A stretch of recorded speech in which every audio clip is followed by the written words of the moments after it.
Okay, well, thank you all for introducing yourselves. It's so great that you all are here. So we'll just get right into it. And we'll start with our fall calendar, just like what's coming up, what we have going on. And I think we'll start with our Communio Study Circle group. So this is a group that meets once a month, both in person and online. In person here in Kansas City at the John Paul II Catholic Worker Farm, and then also on Zoom through our Maurin Academy platform. And lately, we've been getting into Maximus the Confessor, which has been really interesting and has provided a lot of thought-provoking and cosmic related visions and thinking about Christianity and the word and everything like that. So it's been really interesting conversations there. And we were lucky enough to have Dr. Jordan Daniel Wood join us for our latest session. And then he will also be joining us for our next session in September, where we will be reading his book, which is what, On the Cosmic Mystery of Christ. Oh, wait, Spencer, do you know the book name? Yeah. Oh, Deacon Chris is holding it up right now. But it is blurry still. Okay. I'll post the link to the book that we'll be reading next month, and it'll be out in our website in our upcoming announcements. But if you have been interested in exploring race resistance or communio theology, or just like Christian writings in general, I'd really encourage you guys to join this group, especially the next couple of months getting into the patristics. It's been really great. So thank you. And then I think I'm passing it off to Jacob for the Mark's reading group.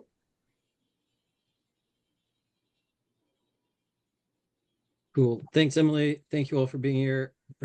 I'm Jacob, and like I said, background's in critical theory. And I lead the March reading group. We've been going for 2 years now. We spent last year meticulously going through Capital Volume 1, the first 10 chapters, like a line-by-line commentary.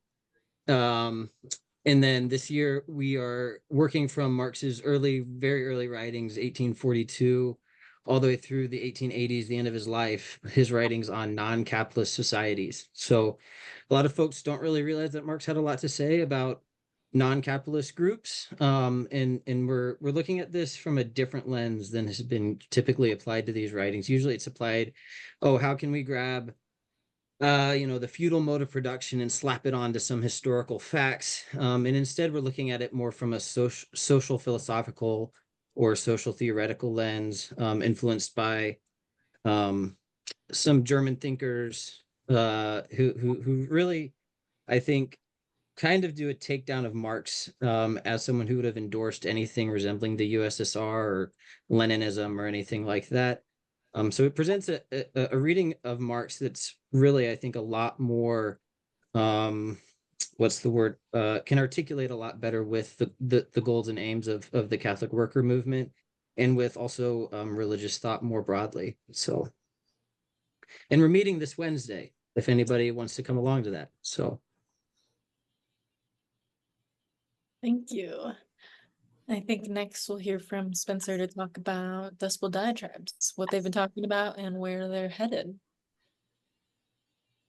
Yeah, so our podcast, we're still chugging along. We release one episode a month and then one secret Grange for Patreon supporters. And this month we interviewed Dr. Poggy to talk about the intersection between Marian apparitions and the kind of alternate vision of modernity they present in the wake of secularism and nationalism and industrialization. And we're just continuing with our theme of exploring theories about techno-feudalism and what Catholic workerhood would have to say about where our economy and our political system is going. So it's kind of oblique how Marian apparitions fit into that, but like every episode in some way or other applies to those two themes. So that's where we're at, and we'll be doing some breakdowns of the Maurin conference in Chicago afterwards. So that's our plan. Great, thank you. And then next we'll be hearing from Lori to talk about her longer view sessions, which are your monthly sessions, and then also her upcoming book. Yeah, so yeah, two things to talk about. Um, I do these monthly longer view sessions for patrons and put a little bit out on the internet as well. And the thought behind those sessions is to take a step back and talk about the underlying reasons for and the long-term impact of current events, because there's a lot of there's way too much information about the blow by blow of current events, and people get hooked on those things. So I'm trying to kind of take a step back and talk about that bigger, longer picture. So sometimes going way back, way back. And my book does some of that too. On the longer view, which always happens on the first Thursday of every month. In October, I don't have a topic yet. We take suggestions from our patrons, and if I don't get a suggestion, I might do a session on the labor movement, underlying reasons for the transformation of the working class and the labor movement and how it's doing now. And then in November, on the 5th, I'm going to do a special session, which is an election watch party. So I will be live for patrons on that night, just kind of looking at the election results, times to be determined. And then on the regular session, I'll be doing an election results and fallout session, because I'm a political scientist. So there's a part of me that has to do that. And then my plan for December may be to like discuss holidays and what they're for, because there's a lot of convergence of holidays that happen on in that month or around that month, including Hanukkah, Kwanzaa, Eid, Lava Festival, and of course Christmas. And from a larger perspective, like what are these holidays really for? So that's the kind of thing we do in these longer view sessions. And I always talk for a little bit, and then we open it up for lots of discussion. And yeah, I've got a book being published soon by Wittenstock. It is supposed to be published in November. It's called The Gap in God's Country, a longer view on our culture wars. And so you can kind of see a theme there. I'm trying to help people step back from the immediate conflict that we're involved in right now, red, blue, Republicans, Democrats, and so on, and to see the much longer, even centuries old reasons why we are at this point, with the hope that by doing that, I can help people to think about how to solve those problems more. So that book is coming out in November, in anticipation of that book, I'll be doing a series for the Maurin Academy, a teaching series covering various chapters of the book. So those sessions right now, I plan them for every other week starting November 18th, and kind of skipping the actual holiday season because I know better. And so right now I'm scheduled for 5 sessions, but I'll just see how it goes because I have 7 chapters. So anyway, I will put a link to a description of the book in the notes, in the chat notes, that will give you like a multiple chapter, what the chapter titles are and a little bit of an introduction to each chapter. And of course, when it comes out, hopefully we'll get some of you guys to actually get the book and join us in discussion of these longer view reasons for the dilemmas that we're in. So thanks, and thanks for being here. Thank you. Deacon Chris May, would you like to talk about your upcoming class this October? Yes, it'll be 4 sessions, Tuesdays in October, the 8th through the 29th. A lot of us wonder about what to do and how to take care of the poor and how to make the world a better place and where do we go from here and how can we make a world where it's easier to be good. I want to take just a few hours and look back on the past, what we lost, where have we come from. I'm going to go back to about 1300 or so and look at what appears to be some fairly abstract medieval philosophical debates about the nature of God, the nature of the human person, the nature of knowledge, what is, the analogy of being. My subtitle to the course is titled The Spiritual Crises of Modernity, from Nominalism to Nihilism. So we'll look at how some of these philosophical debates have become the unspoken and assumed metaphysics of the way we look at ourselves and at God and at the world. And then we'll end up looking at how these changes, how neoliberal capitalism is affecting our mental health. We'll look at some concrete examples of how what's been going on in the last 40 years or so, especially, has led to the decline of community and the fracturing of the self. Thank you. We're so excited about that one.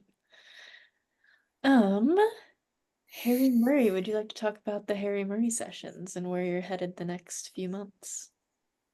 Oh, sure. We don't actually have any dates quite scheduled yet, but I'll be looking at personalism. I think the next session, which should be in about 3 months, will be on Nikolai Berdayev and the Russian personalist that who's always been my favorite. And then I want to go into the other French personalists, particularly Mounier, Maritain, and Gabriel Marcel, and maybe a couple of others. And then I want to do a fourth session on comparing French personalism and American personalism, and sort of how the French personalists led to Dorothy Day and the American personalists contributed to Martin Luther King. And then at some point, I was also talking with Emily about maybe doing some of the lesser known folks who influenced personalism, and Peter Maurin, particularly Arthur Penty, and Charles Péguy and Leon Bloy, who are all of them I find to be fairly original thinkers. So that's sort of the plan. Thank you so much. Yes, we will have dates for the next one in the next couple weeks to send out to people, as well as more information about Deacon Chris's class. Thank you. And now I think it'll be time for James and Renee to talk about the Peter Maurin conference, and then we'll have time for any questions about anything you guys want to talk about after that. So James and Renee, take it away. Okay.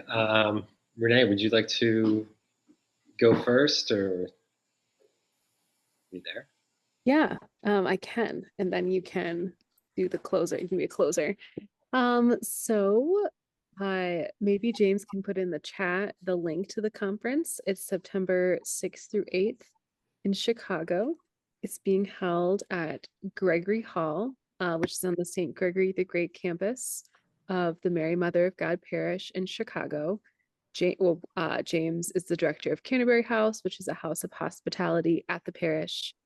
So this project is really, as Peter Maurin would wish, a collaboration, a big cooperative endeavor. So the parish is collaborating with DePaul University's Catholic Studies Department and the Loyola University of Chicago Hank Center for Catholic Intellectual Heritage. And it's going to be an academic conference that really also draws on Catholic worker traditions and sort of Catholic worker forms. So we, instead of having sort of panel discussions, we're having roundtable discussions.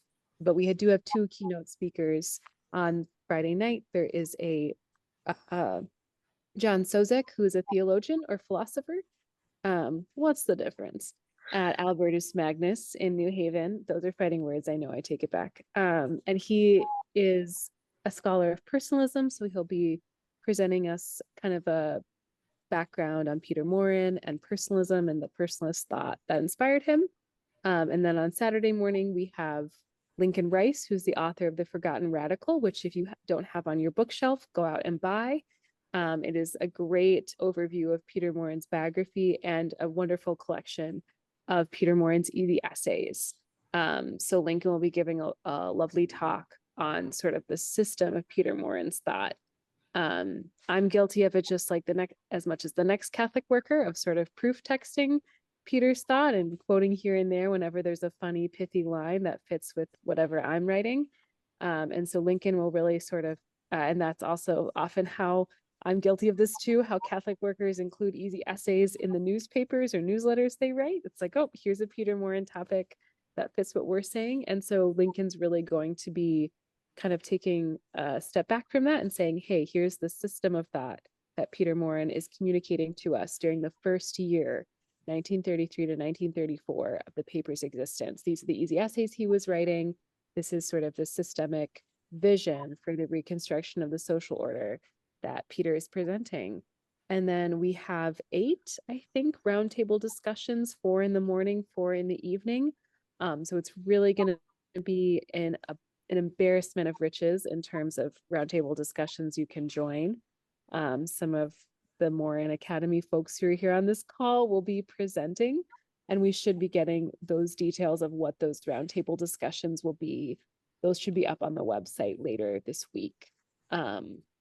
But we're going to be doing Liturgy of the Hours we're going to be on Saturday night doing what I'm calling an easy essay slam, where folks will be invited to sort of compose their own easy essays with whatever they've heard over the weekend has inspired them or moved them, or a thought or a theme that has emerged in our conversations or in the keynotes. Or if you're not feeling creative and you find that Peter Maurin has said it the best for you, you can just recite one of his essays or put it to music.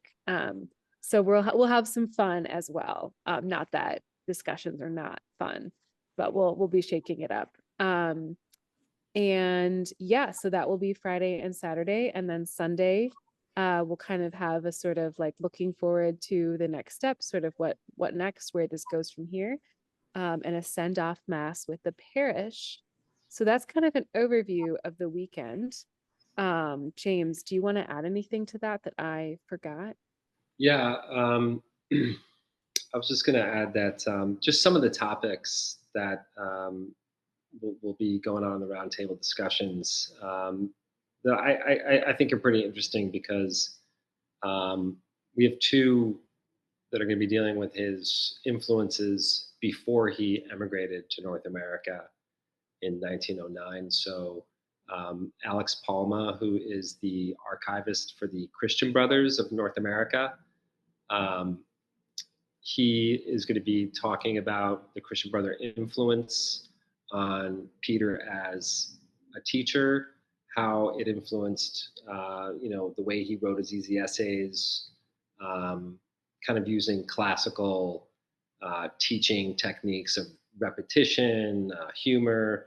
So we'll get a little bit of background on that period of his life, and also a man by the name of Stefan. I can't remember his last name, but he's coming from France. He's Australian, but he lives in France, and he heads up the Cardinal Cardigan Institute, who's most famous for kind of coining the phrase, or at least making it famous, "See, Judge, Act." And he also had written an introduction to the Green Revolution that had been translated from English into French. So Peter's writings, it was a book that came out in 1939 in France. It was translated by a Dominican from Belgium, who was Cardinal Cardigan's assistant, and Cardinal Cardigan wrote the introduction to that book. So he's going to be talking a little bit about that, as well as Le Sillon, the furrow, the the movement and newspaper that Peter was a part of after he left the Christian Brothers. And I just think it's a it's an unknown period of Peter's life, but one that influences him greatly. And so I'm really excited about that. Um, we have a roundtable on from Jeff Ganous, he wrote a master's thesis when he was at Yale Divinity, and he's going to be talking about cooperatives and the distributionist influence, that part of the Catholic worker vision. Um, I should have written all this down. Brian Terrell is going to be leading one called. I pulled this up early, so I would have it ready and I could say it because he wanted to change the title. But it's Announce and Denounce Agitation and Anti-War Protest. So that's going to be a part of the lineup. And what else? Can you help me? Oh my gosh. We've got Harry Murray. He could do a much better job of explaining it than I could of what he's doing. I'll hand it over to you in a minute, Harry, and you can explain it. But also Spencer and Marty are going to be doing one on Maritain and Berdayev, so the personalism in there. And I know a lot of people have discussed or said the word personalism has come up a lot in this short conversation. So there'll be no shortage of opportunity to learn more about that by workers and scholars. And I really think what we really tried to do, in addition to maybe packing in a lot, there's 2 keynotes and roundtable discussions, but the roundtable discussions will be running concurrently. So there's going to be time to meet and discuss and talk to people in person, and so there's a very strong and I think important social element to the weekend. And then on Sunday we'll be finishing with mass, and then where do we go from here? Also, of course, the Peter Maurin Academy is going to be playing a major role in a roundtable discussion on the agronomic university. We still got to work out the details on that, but we'll get there. And Harry, would you like to talk about what you'll be talking about? Sure. I want to lead a discussion about how Peter Maurin's thought developed by taking a couple of examples. Besides the easy essays, he did these things called digests and arrangements that are in the Catholic Worker Archives. And I've just taken 2 of them that I have the full source for, and I'm trying to compare what Peter wrote with what the original book said. The first is that I'll be looking at is Nikolai Berdyaev's Christianity and Class War, which I had read about 20 years ago and just finished rereading. And I think it's kind of interesting to look at what Peter emphasized and what he didn't out of the whole book. And then the second one is comes from a book by Aldous Huxley called Gray Eminence, about Brother Joseph, who was sort of the Secretary of State for Richelieu. And Peter just took one fairly small piece from that, but I think it'll be interesting again to see what he selected out and what he didn't, and maybe seeing whether that's a clue to his thought. So That's sort of what I'm thinking of. Yeah, I've never seen the digest, so I look forward to learning more about that. We we also have a roundtable on voluntary poverty, and it just felt like we got a lot of submissions, and we actually had to turn some down. And my hope is that what comes next is that that someone takes on this torch and decides to maybe host or organize another one in a year or so, in a year or two.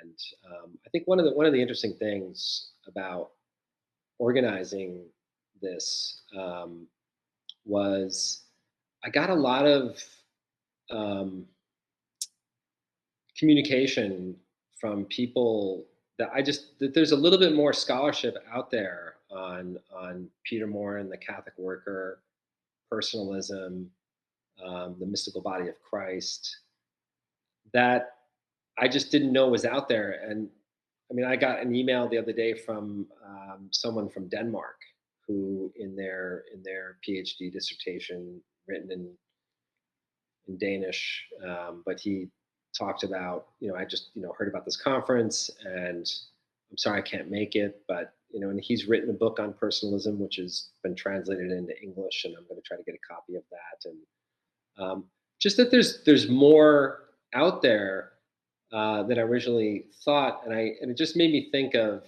Peter Maurin's, Lincoln Rice's title, "The Forgotten Radical Peter Maurin," and I do, one of the reasons behind this, this conference has been, in the making since at least 2018, and it was originally organized, and it was going to take place in New York City, but the pandemic came and it threw it out. Of course we couldn't do it.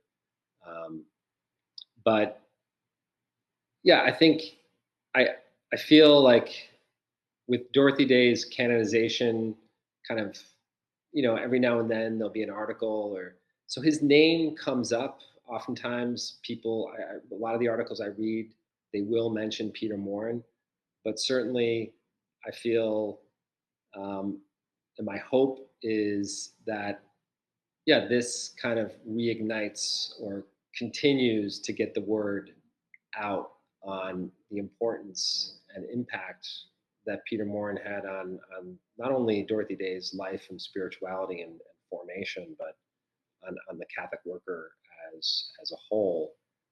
And we have about 100 people, over 100 people responded on the save the date, and we have, as of today, over 60 people registered. So, and there's people coming from all over the country. People from, one guy coming from France.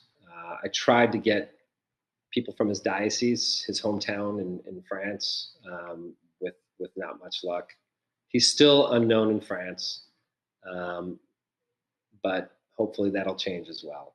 And so yeah, I really think we have a great lineup, and I think it's going to be a lot of fun.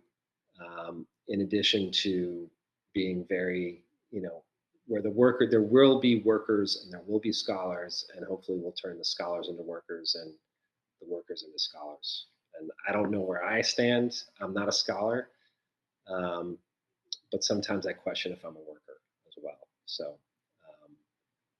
So yeah, that's the basic overall view of it right now. If anyone has any questions or wants it's free, and we do have hospitality if you need a place to stay. I don't know where that's going to be yet, but we're going to figure that out too. I just put the link to the conference website. Thanks for putting the event in there, Emily. I think it's probably also on the Catholic Worker website, but I put the link to the conference website on there so you can register, you can see the schedule. I think it has James and Mark's contact information, who are sorting out hotels and hospitality, and we're figuring that out. So definitely reach out if you're interested. Great. I'll make a quick plug and say that we're trying to record a lot of these roundtables as well, so that way a lot of our friends and supporters of the Maurin Academy and even other Catholic workers who can't make it can still listen to the discussions. And then I think James Renee mentioned Loyola is going to be recording the keynotes and a couple of roundtables too. So we'll definitely make sure to get those out to the folks that can't make it and are interested. So Yeah, there's so little online discussion around Peter Maurin, and that would be a great place to start in terms of getting some content up so people can find out more about his thought, his life, and things like that. great. Thank you. I guess on the topic, I didn't tell the other Maurin Academy members about this, but I think it maybe would be kind of fruitful again. Maybe Spencer or Lori could talk about like why again we chose Peter Maurin like as our namesake, and like why specifically like his thought and work and writings is really special to us and what we're trying to do with the Maurin Academy.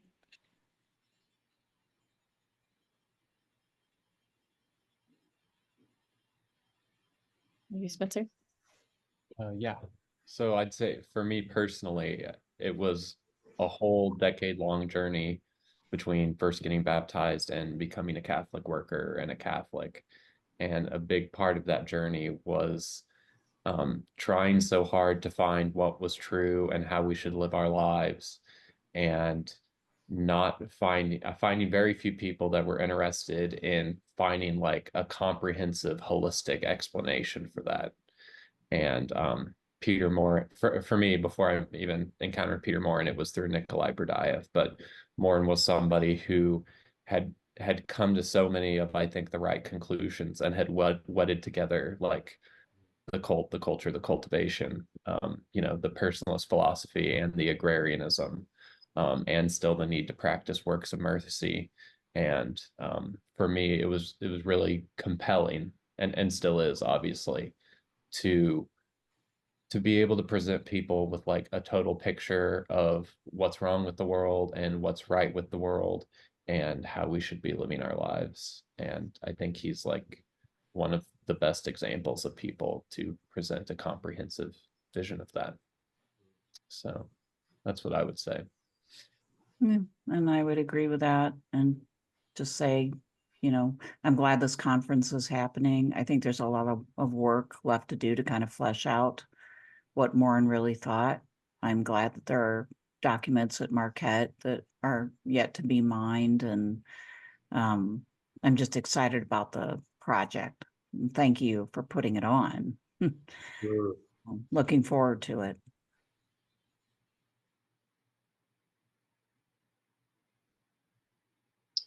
I remember when I first heard about the Peter Maurin Academy. I think it came. I think I just some sort of Google search, and it came up, and I was just like, "Wow, who are these guys? Like, what's going on here?" I'd never heard of Emily or Spencer, and actually, no, I think, yeah, because I met Spencer in Chicago. I met both you guys in Chicago when Martha Hennessy came to speak here, and yeah, to me, it's interesting.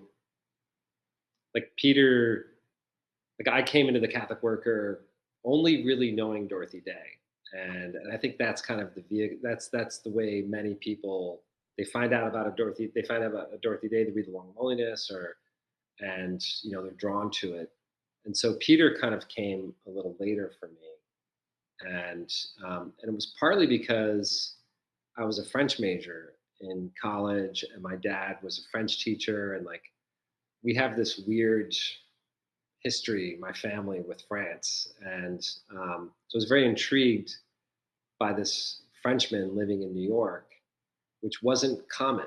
French people not a lot of French emigrated to the United States, and um, and then being a Murphy, he wrote so much about the Irish. He challenges the Irish, you know, and when he talks of the Irish, he's really using the Irish as to speak to all Catholics. And you know, it was really that when I began to understand a little better what his vision was, or what his, you know, his theory of revolution, it just really changed the way I looked at the Catholic worker. And so seeing the Peter Maurin Academy, yeah, just how cool that, you know, so many, like, he's not forgotten. And I really think, we're at a, you know, maybe you know, a renaissance of sorts, or a, you know, getting back to the roots of the movement is, you know, one way to do that is to get, to take a real hard look at Peter Moore.